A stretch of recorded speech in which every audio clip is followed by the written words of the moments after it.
Tennessee Governor Bill Haslam traveled the state last summer to draw attention to a $6 billion backlog of highway projects that are approved but not funded by the legislature. The governor thought a gas tax would be a good way to do it, but he gave up that idea when lawmakers turned a cold shoulder. Well, now an independent study group out of Washington works to get the problem back onto the table. News 12's Bill Mitchell has more.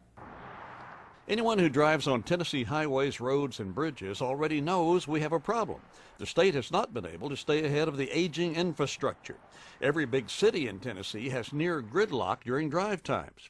A Washington, D.C. National Transportation Research Group called TRIP is taking the message about highway needs from state to state. The TRIP report finds that Tennessee's roads and bridges that are deteriorated, congested, and that may lack some safety features cost the state's drivers $5.6 billion each year. TRIP's study broke down the estimated cost by community. Here in the Chattanooga area, the average driver loses more than $1,400 each year as a result of driving on roads that are in need of repair, that are congested, and that may lack some desirable safety features. Those figures take into account things like wear and tear on your vehicle and time lost sitting in traffic.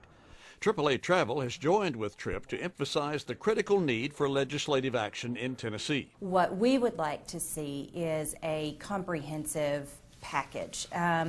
That we know that the easiest thing to do would be increase the gasoline tax.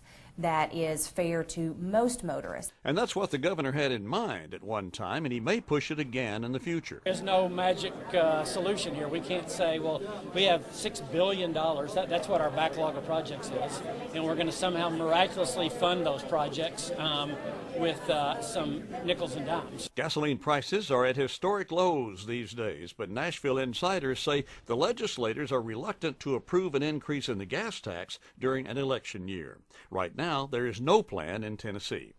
In Chattanooga, Bill Mitchell, News 12 Now.